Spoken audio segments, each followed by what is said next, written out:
Êxodo capítulo 5, nós vamos ler 20 versículos. Pode parecer bastante, mas é porque aqui vai contar uma história, então eu não posso ler um versículo isolado. Nós vamos hoje, de certa maneira, trazer um pouco de exposição, trazer um pouco de luz a esse texto. Êxodo capítulo 5, versículo 1, se você não está com a Bíblia, providencie uma, não venha para o culto sem Bíblia, mas por acaso, se você tiver, pode acompanhar no telão também a leitura. Depois disso, Moisés e Arão foram falar com o faraó e disseram: assim diz o Senhor, o Deus de Israel, deixe o meu povo ir para celebrar-me uma festa no deserto. O faraó respondeu: quem é o Senhor para que eu obedeça e deixe Israel sair? Não conheço o Senhor e não deixarei Israel sair. Eles insistiram. O Deus dos Hebreus veio ao nosso encontro. Agora, permite-nos caminhar 3 dias no deserto para oferecer sacrifícios ao Senhor, o nosso Deus. Caso contrário, ele nos atingirá com pragas ou com a espada. Mas o rei do Egito respondeu: Moisés e Arão, por que vocês estão fazendo o povo interromper as tarefas?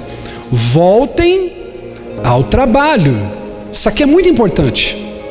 E acrescentou: essa gente já é numerosa demais e ainda os fazem parar de trabalhar?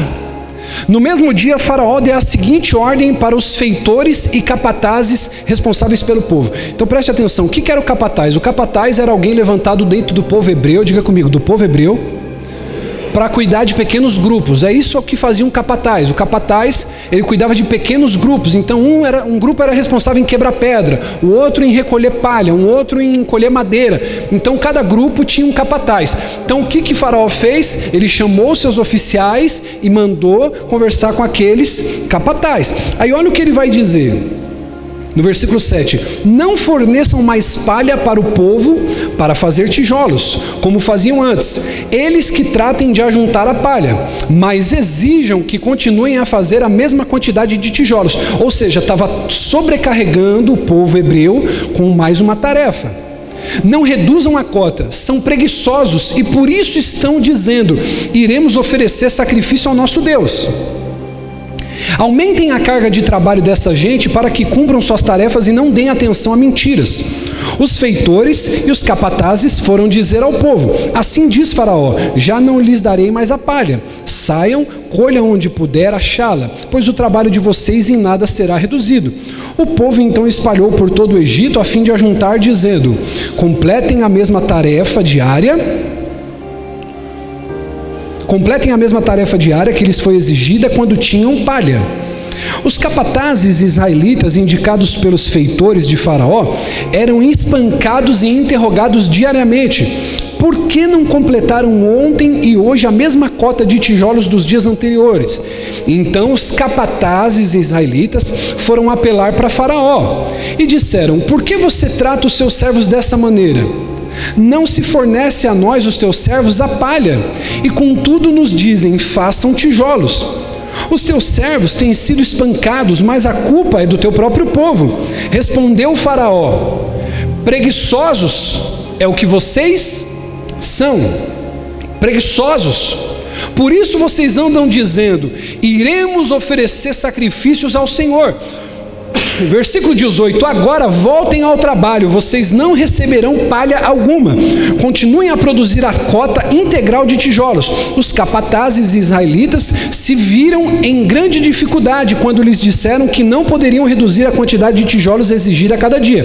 Versículo 20, ao saírem da presença de Faraó, encontraram-se com Moisés e Arão, que estavam à espera deles. Eu encerro no 21, e lhes disseram: o Senhor os examine e os julgue. Vocês atraíram o ódio do Faraó e dos seus conselheiros sobre nós e nos puseram nas mãos e lhes puseram nas mãos uma espada para que eles nos matem. Diga graças a Deus.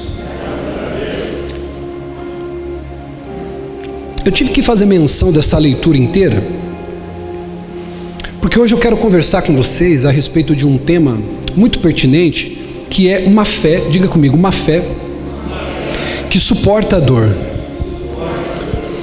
Quando eu falo sobre isso, eu quero construir com você aqui um pensamento de que muitos de nós fomos treinados lá fora, e eu vou falar lá fora, eu me refiro a outras igrejas, a outros pastores, e não vou citar nome aqui, claro, mas eu me refiro a outro tipo de ensino que talvez você tenha recebido.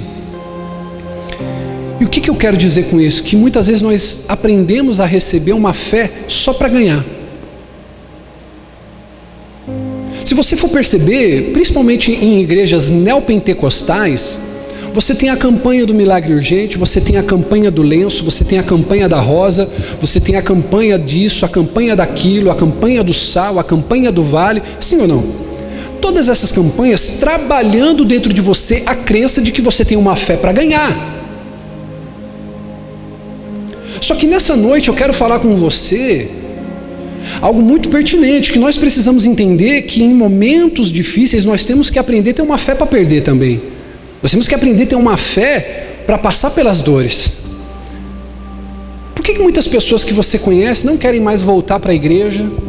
Muitas pessoas que você conhece não querem ter uma vida de fato mais profunda com Deus? Porque essas pessoas, elas têm uma fé superficial. A fé para ganhar é uma fé bíblica.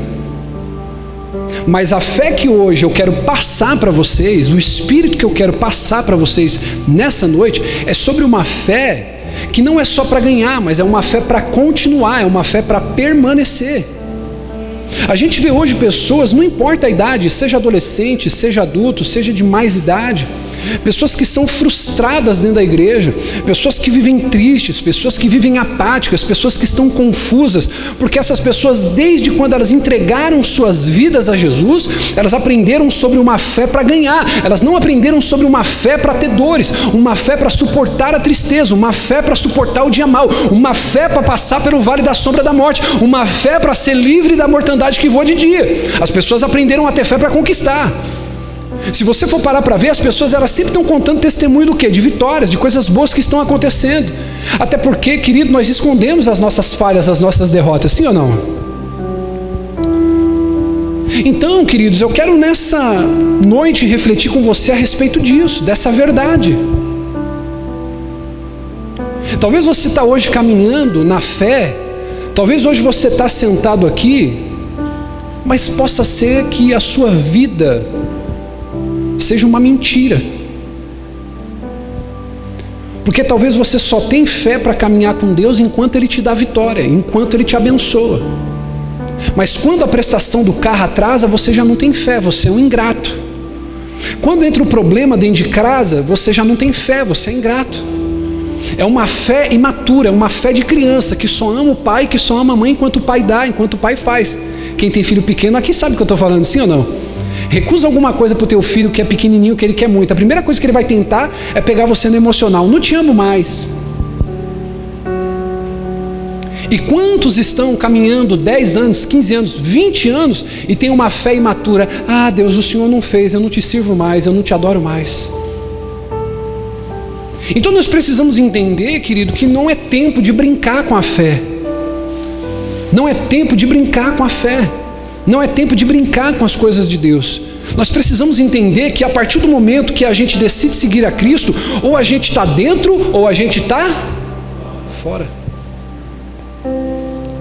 Agora, por que a gente vê o tanto de tragédia aí fora que a gente vê? Porque é um povo que tem uma fé para ganhar, não tem uma fé para perder, não tem uma fé para passar por problema.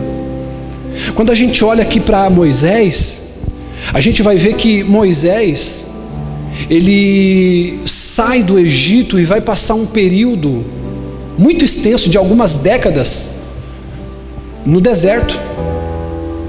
E aí então ele tem um encontro com Deus no deserto, e ele volta para o Egito imbuído de uma missão, de pregar o evangelho, de pregar a palavra de Deus para aquele povo e libertar a nação de Israel das mãos de Faraó. Mas a libertação do povo de Israel não seria tão simples assim, não seria tão fácil assim. Então, quando a gente olha sobre isso, uma fé para suportar a dor, será que a fé e o chamado de Moisés era forte o suficiente para suportar as duras provas que ele iria passar? Esse é o nosso tema hoje. Cadê o João Paulo? Não está aqui, filho, os slides? Então esse é o nosso tema hoje, diga comigo: fé para atravessar a dor, uma fé que suporta a dor. Você vai lembrar de quando Paulo ele diz assim: embora exteriormente estejamos desgastados, mas por dentro nós nos renovamos a cada... Então você precisa entender que uma das coisas que a nossa igreja, através da liderança do Bispo Cleiton, da Bispa Rose, a gente precisa, desculpa a expressão aqui, eu não quero ofender você com isso, mas a gente quer que você seja um homem de verdade, uma mulher de verdade, que você não tenha simplesmente uma fé só para ganhar presentes de Deus, mas que você tenha uma fé para suportar uma tristeza, que você tenha fé para aguentar firme quando você for demitido, quando tiver tudo indo mal. Eu não posso só ter fé e ser grato a Deus quando tudo vai bem. Então Moisés, ele agora vai até o Egito, e a pergunta que nós devemos fazer, acompanhando Moisés agora do deserto para o Egito, depois de se encontrar com Deus e caminhar para libertar o povo, é: será que a fé e o chamado de Moisés vai ser forte para aguentar a pressão lá na frente? Quantas pessoas que você conhece estão na igreja, Deus está abençoando, glória a Deus, trocou de carro, aleluia, aumentou o salário, glória a Deus, mas aparece o primeiro problema, o que a pessoa faz? Ela desanima, ela para. Ela teve fé para ganhar, mas ela não teve fé para perder. Ela teve fé para ser abençoada, mas ela não teve fé para confiar no momento da dificuldade. Ela não teve fé para pegar na mão de Deus e falar: se eu caminhar pelo vale da sombra e da morte, eu não vou temer, porque o Senhor está comigo. Então eu e você precisamos falar a respeito disso. Será que a sua fé, ela está amadurecida a ponto de, se você passar por dificuldades, você permanecer fiel? Porque quando nós falamos de caminhada, quando nós falamos de chamado, nós falamos de provações, nós falamos de prova. E eu quero falar aqui sobre a primeira prova que Moisés passou. Coloque para mim, a primeira provação, a primeira prova que Moisés passou. Qual foi a primeira? A primeira prova foi a dor da humilhação. Moisés matou um egípcio e ele fugiu com medo de Faraó e passou dias e dias no deserto, até que lá ele se encontra com Deus. E aí lá nesse encontro com Deus, no Monte Horebe, vendo a sarça ardente, Deus fala para ele assim: a oração do meu povo subiu até mim, você vai voltar lá para poder libertar aquele povo. Agora pensa comigo, estava lá Moisés na presença do rei, imbuído de poder. Deus tinha feito um milagre através da mão de Moisés. O que, bispo? Ele tinha colocado Moisés na situação seguinte: pega, coloca o teu cajado aí, joga o teu cajado no chão. Quando ele joga o cajado no chão, o que acontecia? Virava uma serpente. Aí ele falou: vou te dar um outro sinal, coloque as suas mãos por dentro das vestes e tire ela. Quando você tirar as mãos, o que aconteceu com a mão de Moisés? Ficou leprosa. Moisés olha, toma um susto, ele fala: meu Deus, fala, coloca a mão de novo na veste. Quando ele tira, a mão estava curada. Ele falou assim: ó, eu estou te revestindo de poder, eu estou te revestindo de autoridade, e quando você for falar em meu nome, eles crerão que eu sou contigo. Ou seja, Moisés estava revestido, diga, revestido de poder e de autoridade. Então, bispa, quando Moisés está revestido de poder e autoridade de Deus, porque é assim que acontece na minha vida e na tua, nós estamos revestidos, Deus falou comigo, você vai andar pelas águas, você vai triunfar, você vai arrebentar. Moisés agora ele chega até a presença de Faraó e diz assim: olha, Deus mandou eu vir aqui para você libertar o povo. Sabe o que acontece, irmão? Moisés estava lá falando em nome de quem? Em nome de quem? E ele achou que Faraó ia fazer o quê? Ia respeitar, mas foi ao contrário totalmente. Faraó não respeitou, ele simplesmente humilhou Moisés, desrespeitou o Deus de Moisés e ainda colocou mais trabalho para o povo. Eu quero dizer para você, será que a sua fé está preparada para quando você tomar uma decisão de buscar a Deus, se posicionar na tua casa, se posicionar na tua empresa, se posicionar no teu casamento, você vai estar preparado para as humilhações que virão quando você se posicionar? Porque não pense você que ao decidir seguir Jesus, as pessoas vão respeitar você só porque você agora é crente. Pelo contrário, elas vão tripudiar de você, elas vão dizer que você é trouxa, vão dizer que você é bobo, vão dizer que qualquer um enrola você. As pessoas vão tripudiar. Eu quero te perguntar, será que você está disposto? A sua fé, ela está convicta a ponto de você aguentar a humilhação que você vai passar lá fora? Será que a tua fé vai te fazer permanecer? O versículo 2 do capítulo 5 vai dizer que Faraó desdenhou do Deus de Israel. Ele falou assim: quem é esse Deus para eu obedecer? No versículo 2 ainda vai dizer que Faraó desdenhou do pedido de Moisés. Ele brincou, ele falou assim: rapaz, você está de brincadeira com a minha cara, bota esse povo para trabalhar, o que você está fazendo aqui? E no versículo 2, a gente vê também que ele não fez questão de Moisés e Arão. O que ele disse para Moisés e Arão? Falou: vocês estão atrapalhando o trabalho do povo. Sabe o que vocês são? Vocês são um bando de preguiçoso. Faça com que aqueles escravos voltem a trabalhar. Ou seja, Moisés ele estava cheio de autoridade, cheio de poder. Até porque, pense comigo, quando ele saiu do Egito, ninguém respeitava ele, porque ninguém conhecia Moisés, ele não tinha tido um encontro com Deus, ele não tinha tido um chamado. Agora quando Moisés volta, ele diz assim: não, vão me respeitar, porque quando eu estava sem Jesus eu não era nada, mas agora eu tenho Deus, agora Deus apareceu para mim, agora se eu jogar o cajado no chão vai ter um sinal, se eu colocar a mão na veste vai ter outro sinal, Deus falou que seria comigo. E aí Moisés então ele vai naquela intrepidez dizendo: eu vou arrebentar, vai dar tudo certo, eu vou falar com o Faraó vai deixar eu libertar aquele povo. Mas o que acontece? Ele sofre humilhação. Diga, ele foi humilhado. Aquilo foi um banho de água fria na alma de Moisés.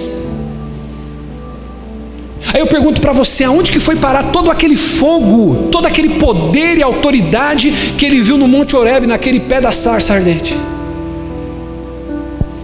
Aonde que foi parar toda aquela fé, tudo aquilo que ele tinha visto e vivido naquele monte?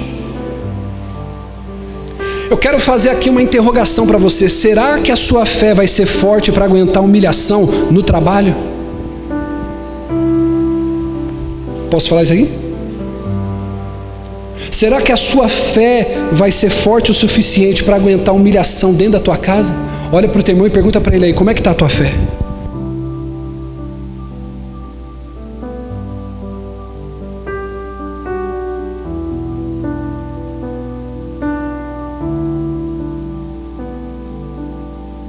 Tua fé.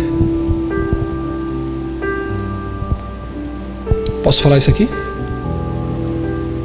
Muitos de vocês estão vivendo uma mentira. E eu não falo isso em tom de acusação e de condenação. Eu falo em tom de cura.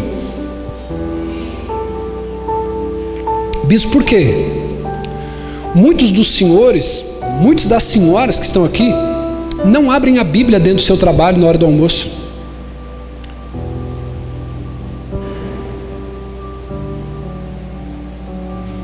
Você talvez nem diga que você é crente, que você serve a Deus dentro do seu trabalho. Sabe por quê? Não é porque você não ama o seu Senhor. É porque dentro de você, talvez você esteja dizendo assim: eu não vou aguentar a humilhação, eu não vou aguentar as perseguições, se esse povo descobrir e saber que eu sou crente e eu não der um testemunho digno aqui dentro. Não é porque eu não tenha fé, não é porque eu não ame a Deus que eu não abro a Bíblia no trabalho. Sabe por quê? É porque se eu abrir a Bíblia no trabalho e amanhã ou depois eu der uma bola fora, o que vão fazer? Vão falar: ó, tá vendo? Ó o crente lá. Tem pessoas que não se aprofundam com Deus porque na verdade elas têm a consciência de que já vão pegar lá na frente de maneira premeditada. Deixa eu dizer uma coisa para você. Você precisa pensar a respeito disso.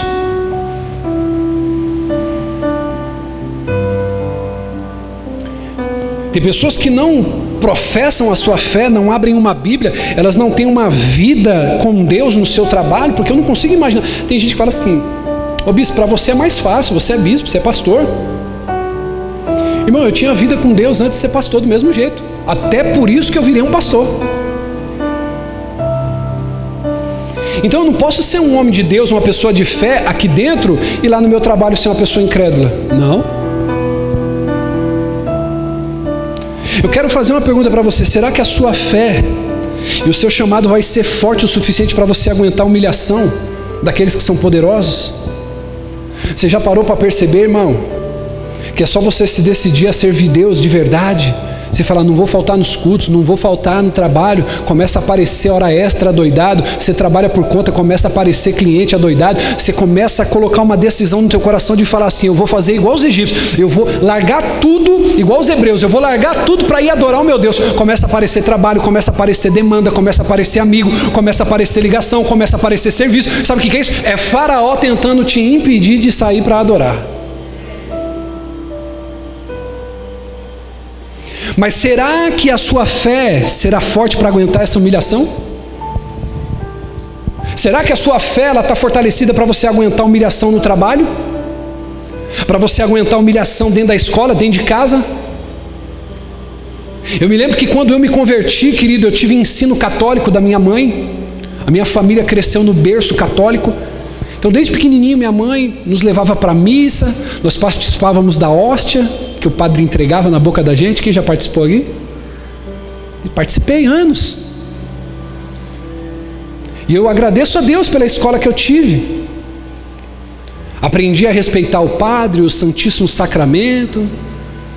Me criei, tudo que eu lembro da minha fé católica foi na catedral ali de São Miguel Paulista, na Santa Rosa de Lima. Eu cresci. Só que quando eu decidi entregar minha vida para Jesus e não simplesmente viver com Ele, simplesmente daquilo que eu ouvi o padre falar na missa de domingo, eu comecei a ser humilhado, eu comecei a ser afrontado. Parecia que eu era como aqueles árabes que se convertem a Jesus. Dentro de casa eu comecei a sofrer o preconceito, o desprezo. Eu fui o primeiro a virar evangélico numa família tradicionalmente católica. Então eu virei um desertor, eu virei um traidor. Hoje eles me respeitam porque a minha fé tem resultado, a minha vida não foi uma aventura, minha vida eu me entreguei de cabeça e estou aqui, um pastor jovem, pastoreando uma igreja. Mas lá eu sofri muita humilhação, eu tive que passar por situação. E é isso que eu quero dizer para você. Será que você está disposto a passar por isso pela tua fé? A passar pela dor da humilhação? A passar pela dor? Eu lembro que quando eu conheci a minha esposa e ela se converteu, a gente ia para almoço em família, a gente ia para alguns momentos de comunhão, de relacionamento familiar. As pessoas colocavam copo de cerveja. Agora ela virou crentinha, ela não vai beber. As pessoas tripudiavam, praticamente nos achincalhavam. Por quê? Porque agora ela não bebia mais. Então, quando eu tenho uma fé só para ganhar, eu não suporto momentos como esse. Eu não suporto a humilhação. Eu não suporto a vergonha. Eu não suporto a perseguição. Irmão, no meu primeiro dia de faculdade, quando eu entrei na Universidade Uninove, primeiro dia de aula, o professor ele já chegou falando assim, para os crentes eu já quero dizer uma coisa: sua vida aqui vai ser um inferno.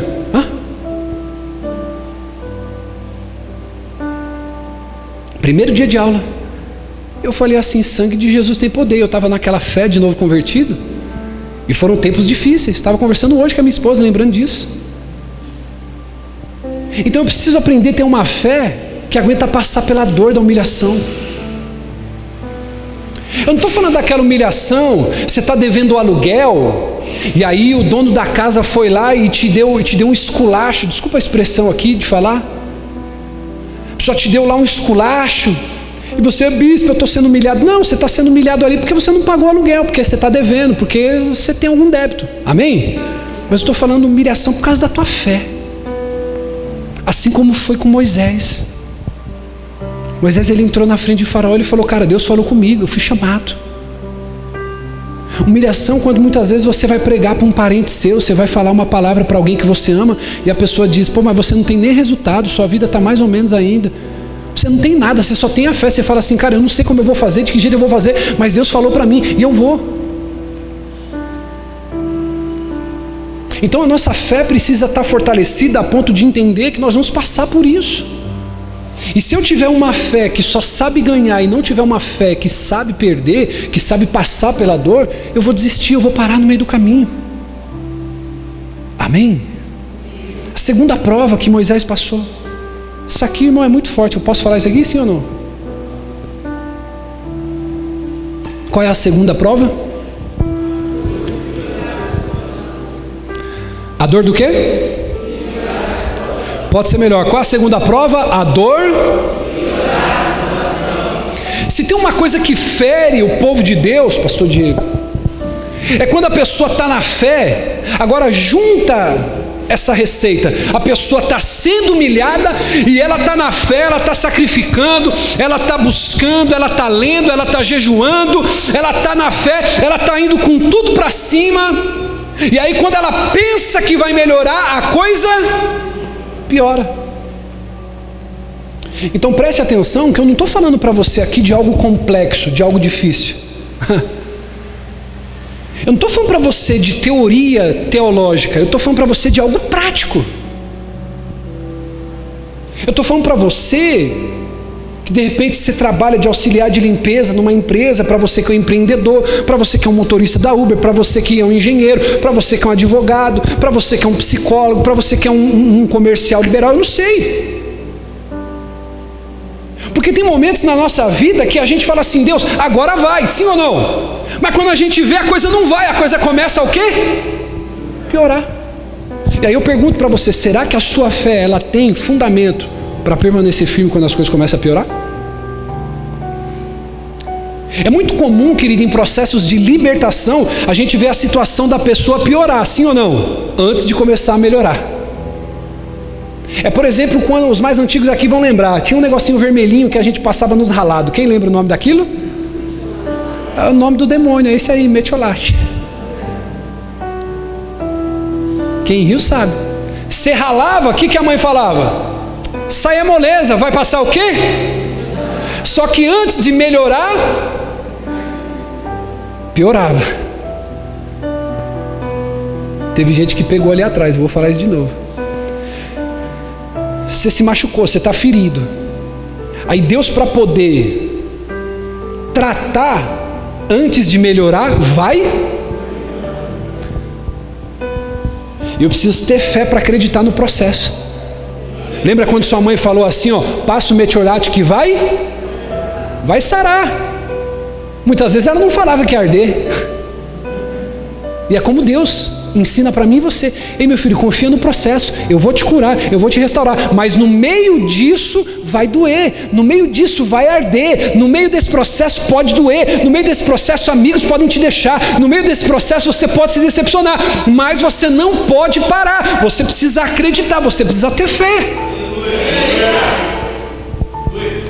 Tem uma frase militar que é muito interessante, que diz o seguinte: os últimos dias de uma guerra são sempre os mais sangrentos. Então quando a gente pensa que a coisa vai melhorar, mas a coisa piora, é aí que o bicho pega. Abre a sua Bíblia, se você tiver com ela aberta ainda, no versículos 6, 7, 8 e 9 do capítulo 5 de Êxodo, e você vai ver o conceito do que eu quero dizer para você aqui, que antes de melhorar a coisa piora. Foi a dor que Moisés teve que passar, e muitos de nós passamos por isso. A gente pensa, agora vai dar certo, mas a coisa não vai. No mesmo dia, Faraó deu a seguinte ordem aos feitores e capatazes responsáveis pelo povo: não forneça mais palha ao povo para fazer tijolo como faziam antes. Eles tratem de ajuntar palha, mas exijam que continuem a fazer a mesma quantidade de tijolo, não reduzam a cota. São preguiçosos e por isso estão clamando: iremos oferecer sacrifício ao nosso Deus. Aumentem a carga de trabalho dessa gente para que cumpram as tarefas e não deem atenção a mentiras. Então Moisés está cheio de fé. A primeira coisa, ele é humilhado, ele é debochado. Como muitos de nós, em alguns momentos, somos tripudiados da nossa fé. Só que aí Moisés, ele fala assim: bom, eu conversei a primeira vez com o faraó, nessa segunda conversa agora parece que as coisas vão melhorar. Ele está conversando, a primeira conversa entre Moisés e faraó já trouxe consequências ruins para o povo. Posso falar isso aqui? Sim ou não? A primeira conversa que Faraó tem com Moisés, ele já sai no prejuízo. Faraó aumenta o trabalho, Faraó aumenta a dificuldade, o povo começa a sofrer, o povo começa a ser espancado, eles começam a ter a fé afrontada, porque no versículo 17, Faraó afronta a fé daquele povo dizendo assim: vocês são um bando de preguiçosos que não quer trabalhar, é por isso que vocês estão me pedindo para ir prestar culto a esse Deus.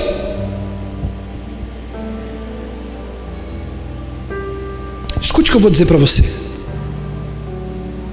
Nesse texto que a gente acabou de ler, Satanás geralmente quer que você acredite que a adoração a Deus é uma coisa vã, que você sempre vai ter uma coisa mais importante para fazer. Olha para mim. O diabo vai querer te fazer se sentir importante a ponto de você não precisar ir cultuar a Deus.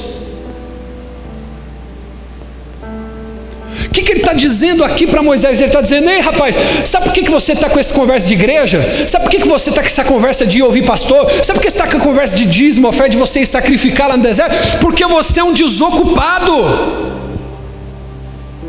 E é um motivo até nobre. Deixa eu dizer uma coisa para você: o diabo ele vai querer te pegar de maneira estratégica. Olhe para mim, redobre sua atenção. O diabo não vai usar um chifre, não vai usar pele escamada e um tridente para tirar você da presença de Deus. Sabe o que ele vai dizer? Você tem que fazer mais hora extra assim, você tem que trabalhar assim. Para que esse negócio de ficar buscando a Deus lá todo dia, e a sua vida não está andando?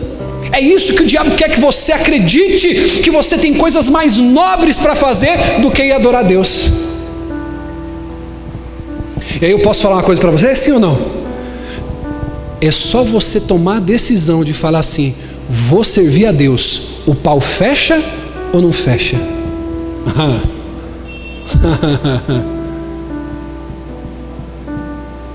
Posso falar isso aqui? Isso aqui eu não vou falar não, deixa para lá, irmão. É só você falar dentro do seu coração: pastor, você é um dizimista. Começa a aparecer IPTU para você de 2005. Você fala assim: não, eu não acredito que tinha isso aqui para eu pagar. Não, eu vou colocar minha vida no altar.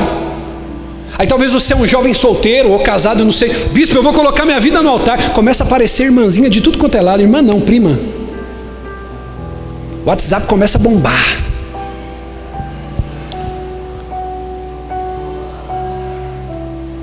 É só você tomar a decisão de querer buscar Deus de verdade, a coisa começa a piorar. Agora eu quero te fazer uma pergunta: será que você está entendendo o que eu estou pregando aqui hoje? Que você tem que ter uma fé para suportar a dor. Tem pessoa que fala assim: bispo, agora você está entendendo porque tem gente que não quer assumir um compromisso verdadeiro e genuíno com Deus? Quem me ouve, diga amém. Você está entendendo porque tem pessoa que entra aqui, ouve a palavra, mas ela não decide permanecer? Deixa eu dizer uma palavra aqui: talvez não seja nem culpa sua. Você quis orar, quis visitar, quis fazer, mas a pessoa ela não quer assumir um compromisso, porque ela fala assim: se eu assumir um compromisso eu vou ter que parar de fumar, se eu assumir um compromisso eu vou ter que parar de beber, se eu assumir um compromisso eu vou ter que parar de me prostituir, se eu assumir um compromisso eu vou ter que parar de adulterar, se eu assumir um compromisso com a palavra de Deus, não com o pastor, não com a igreja, não com o obreiro, não com o irmão, se eu assumir um compromisso com Deus, a coisa vai piorar.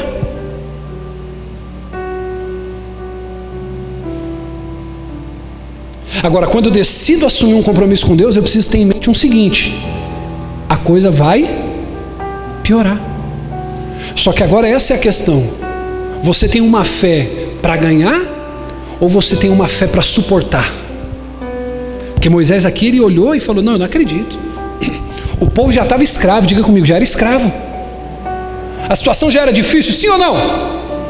Aí quando Deus levanta alguém para libertar o povo, eles falam: arrebentamos, vamos sair daqui, vai dar tudo certo, nós vamos conseguir romper, nós vamos sair da escravidão. Aí quando se levanta para tomar a decisão: olha, a partir de hoje chega, eu não vou mais viver do jeito que eu estou vivendo, eu vou começar a buscar meu Deus, eu vou ir buscar Ele no deserto para adorar. O que acontece? A coisa começa, olha para o teu irmão e diga assim: as coisas estão piorando?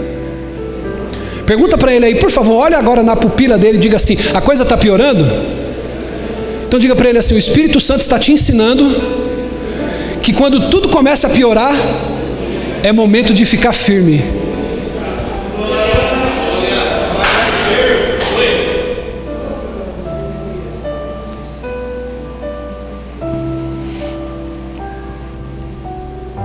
Já viu os irmãos de academia?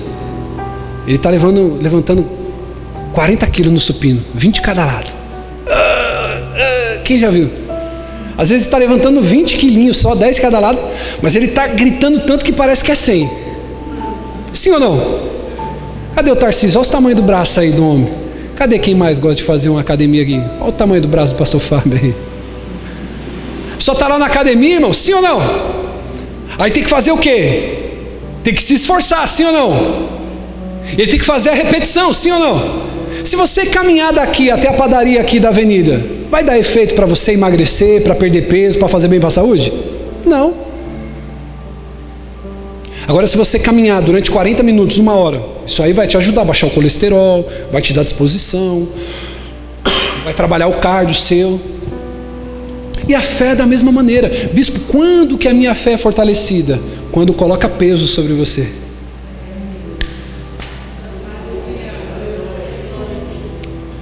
Quando eu estou conquistando, quando eu estou ganhando, quando eu estou arrebentando, é uma recompensa. Agora, quando eu estou sendo pressionado, quando eu estou passando por problema, quando o casamento está indo mal, sabe o que é que Deus está dizendo para você? Eu estou te apertando porque eu estou fortalecendo a sua. Olha para quem está do seu lado e diga assim: então aguente a pressão, porque o músculo da fé vai crescer e você vai sair dessa muito mais forte do que você entrou. E se você acredita nisso, aplaude bem forte a Deus.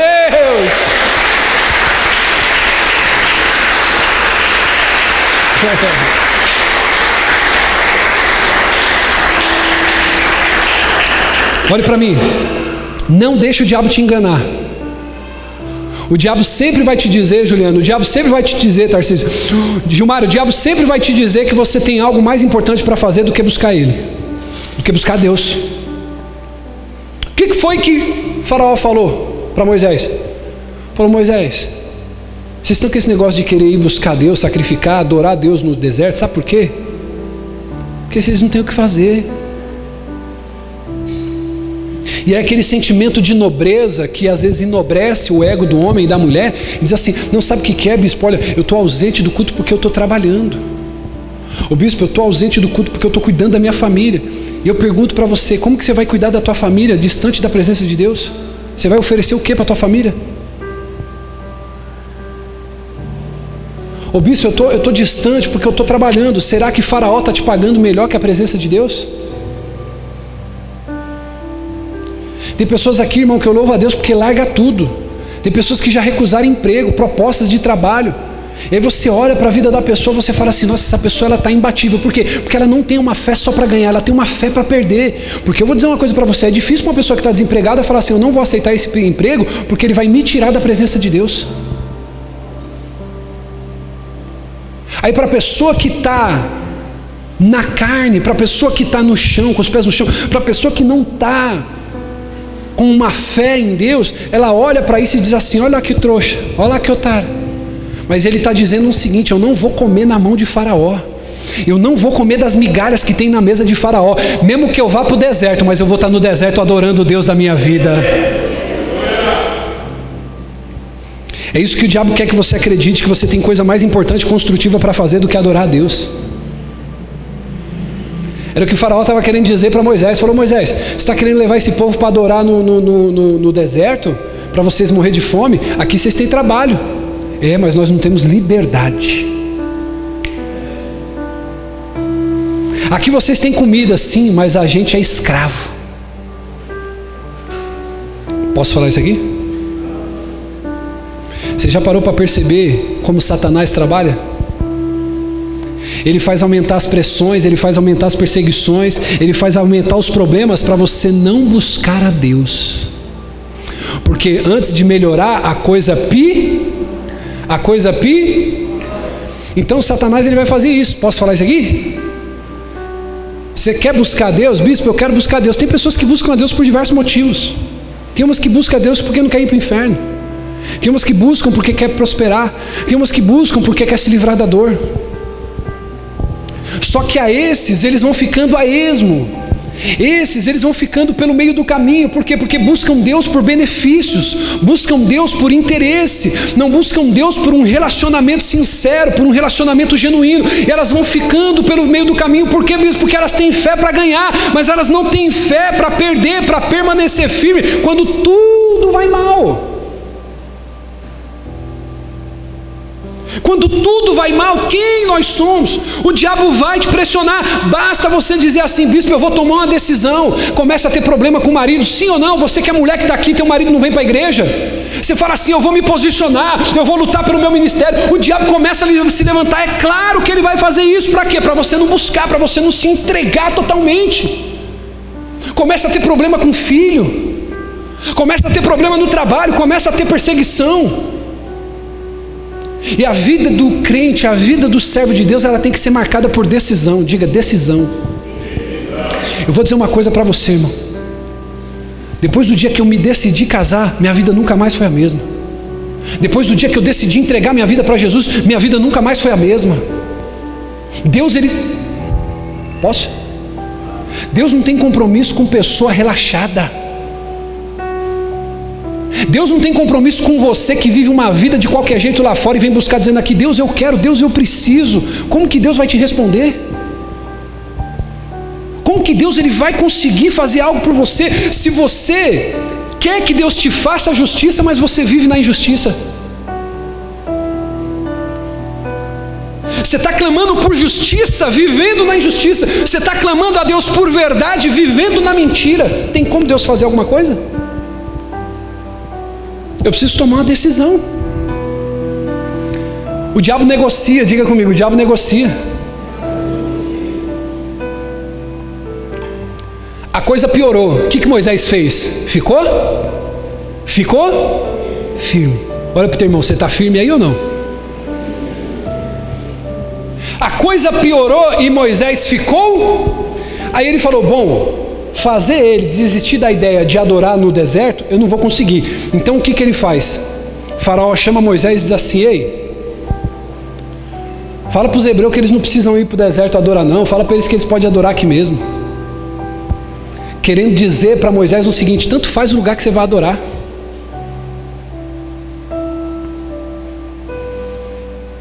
Posso dizer uma coisa para você? A sua casa, ela tem que ser um lugar da bênção de Deus, sim ou não? Mas a sua casa não é o lugar que Deus separou para ser o lugar de santuário dele. Aqui, nesse ambiente aqui, tem uma coisa chamada escritura. Qual é o nome? Nessa escritura está o nome de Reinaldo Alves dos Santos, que é o proprietário desse espaço, desse período, dessa parte de terra. Só que a partir do primeiro dia que o bispo entrou aqui, e nós falamos assim: vamos fechar o aluguel, já não pertence mais a ele. Esse lugar está separado, simplesmente, única e exclusivamente, para adorar a Deus.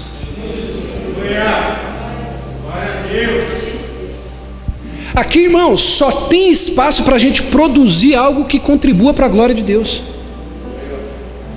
A tua casa, ela não foi separada para a glória de Deus. A tua casa foi separada para você desfrutar, para você ter relacionamento, para você fazer festa, para você se alegrar, para você se divertir. O que Faraó estava querendo dizer para Moisés? Eu vou te ensinar como adorar. Você não precisa ir para a igreja não, Moisés. Não precisa levar esse povo para adorar no deserto não. Adora aqui mesmo. Posso falar isso aqui?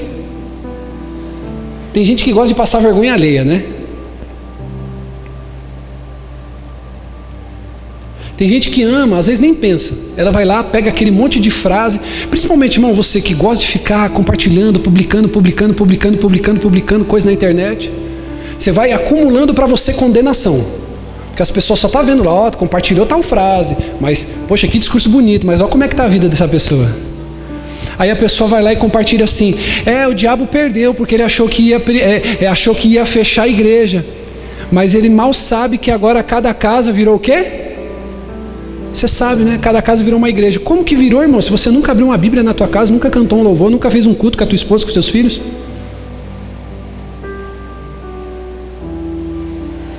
A pandemia veio para nos mostrar que verdadeiramente somos pais ausentes, somos cristãos fracos, precisamos de comunhão de uns com os outros. Então Satanás quis negociar, querendo dizer assim: ó, não precisa levar o povo no deserto não, adora aqui. Só que sabe qual é o sentido de Deus te tirar da tua casa e te fazer vir para cá? Para ficar uma coisa muito evidente para as pessoas que te veem: você é separado. Sabe por que esse lugar é santo? Porque esse lugar é separado. aqui não toca música mundana. Aqui, deixa eu dizer uma coisa para você, o homossexual é bem-vindo, mas eu não fico beijando minha esposa na boca aqui dentro dessa igreja. Por que o homossexual vai vir querer fazer isso aqui para afrontar? Você está entendendo a diferença? Aqui é um lugar de respeito, aqui é um lugar Então quando Deus falou para Moisés, você vai levar esse povo para adorar no deserto, é para que todas as nações vejam que esse povo é um povo. Você é separado. Então, querido, se você é separado, você precisa separar tempo para Deus.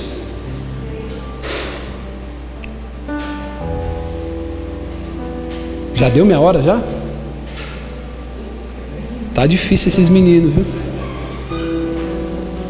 Já deu minha hora. Vamos orar ou quer que eu termine? A terceira dor, e eu encerro aqui, que Moisés passou. Primeiro, ele passou a dor da aí junta, foi humilhado. Aí depois ele passou a dor do quê? Pensou que ia melhorar. O que aconteceu? Piorou. Ou seja, ele tomou um outro banho de água fria. Ele veio ao Egito para libertar o povo, mas a situação dele piorou por causa de Moisés. Posso falar uma coisa? Já teve uma situação, filha, que você tentou pôr a mão para ajudar e quando você pôs piorou? Já teve? Glória a Deus, irmão, senão eu achei que eu ia ficar sozinho nessa agora, filha. Quem aqui já tentou ajudar a colocar a mão e você falou assim, eu vou tentar ajudar, e quando você vê a coisa piora? Às vezes acontece isso quando eu vou ajudar minha esposa na cozinha. Eu falo, não, eu vou ajudar, ela já salgou, aí eu vou lá e ponho mais sal.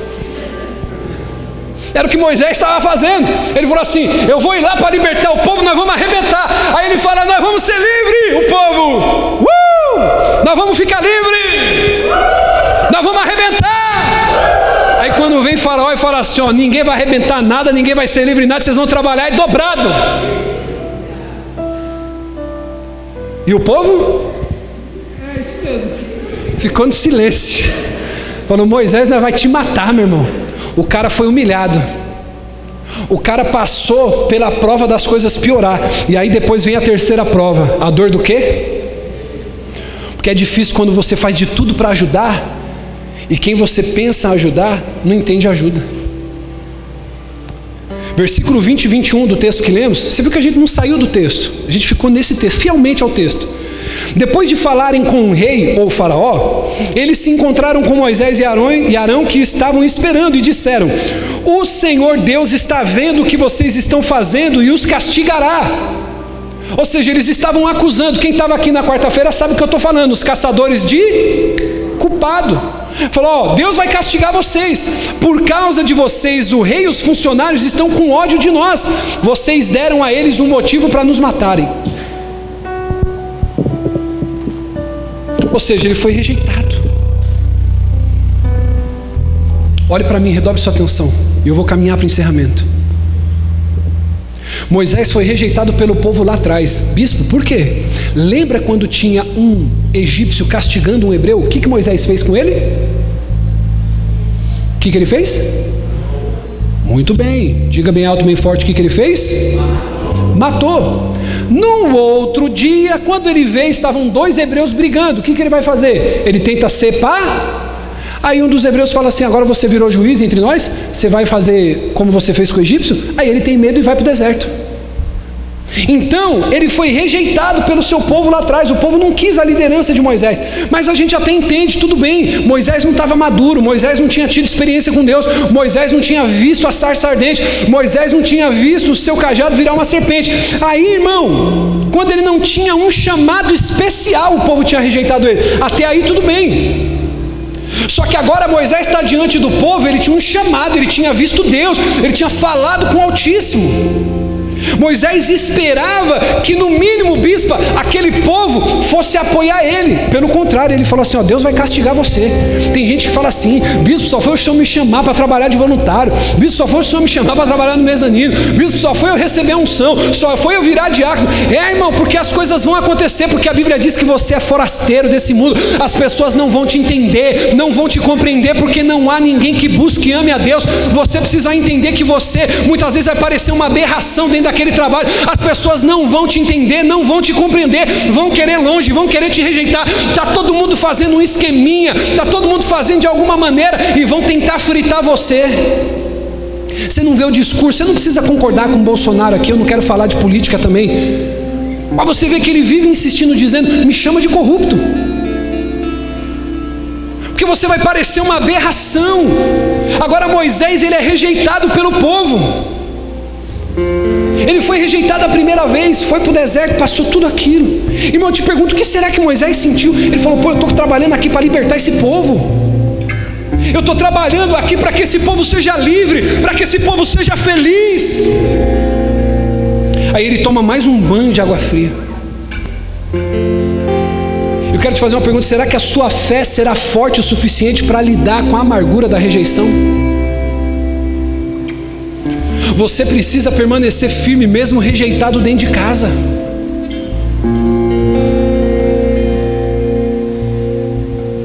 Eu preciso permanecer firme mesmo quando eu sou rejeitado. Escute o que eu vou dizer para você.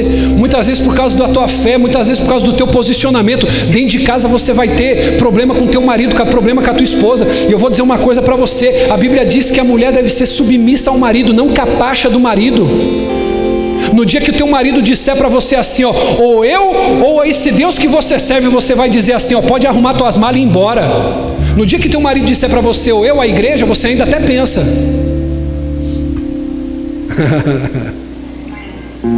Ou eu ou a igreja, então calma aí, será que você está vindo demais na igreja? Aí você precisa pensar. Agora no dia que teu marido, tua mulher falar para você assim, ó, ou eu ou o Deus que você serve, ajude a arrumar as malas.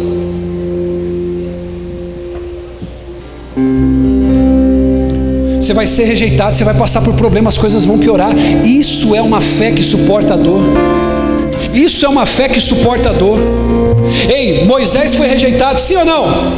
Mas eu quero te falar de alguém que foi rejeitado pelo seu povo também, e continua sendo rejeitado pelos escravos. Olha só, pastor Diego, Moisés foi rejeitado por um bando de escravos.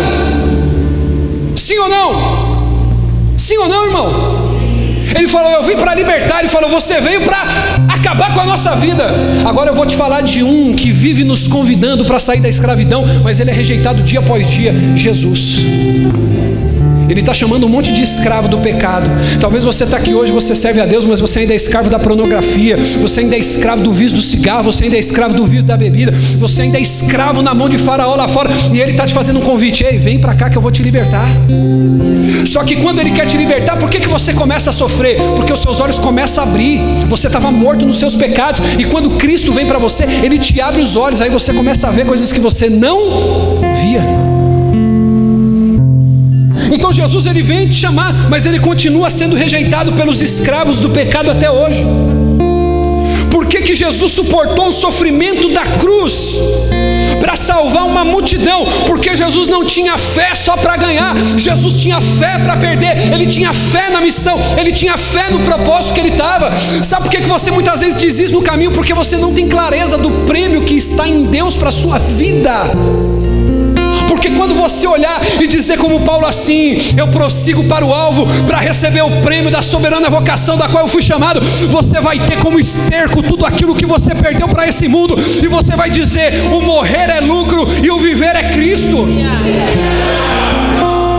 Abre para mim aqui, filho, eu encerro Hebreus capítulo 12, versículo 1, e eu encerro aqui. Nós vamos agora se levantar para orar. Escute isso aqui, irmão.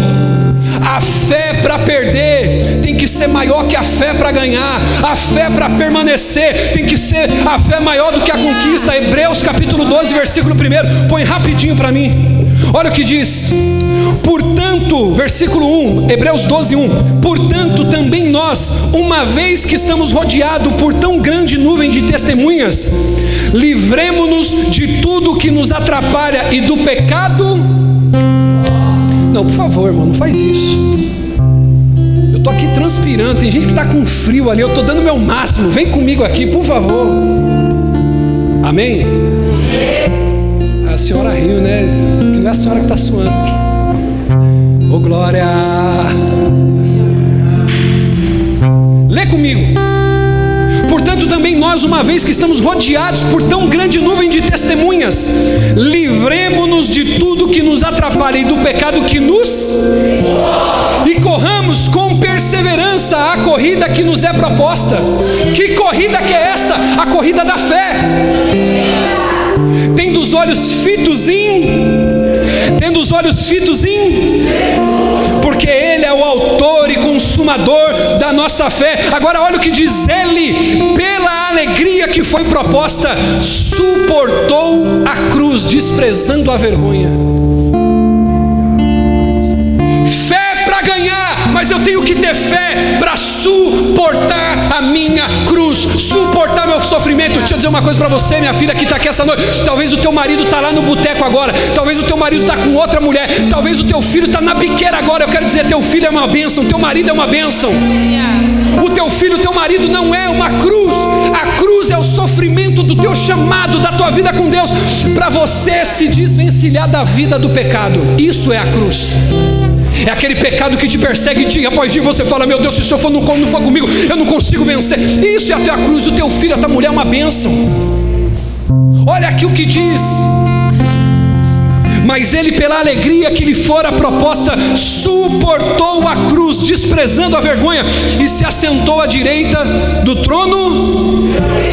Diga comigo: primeiro Jesus teve que ter fé para perder. Ele teve que ter fé para suportar, para depois sentar no trono. Se eu não tiver, pastor Fábio, fé para suportar o meu sofrimento, eu nunca vou ter fé para sentar no trono. Olha só, versículo 3.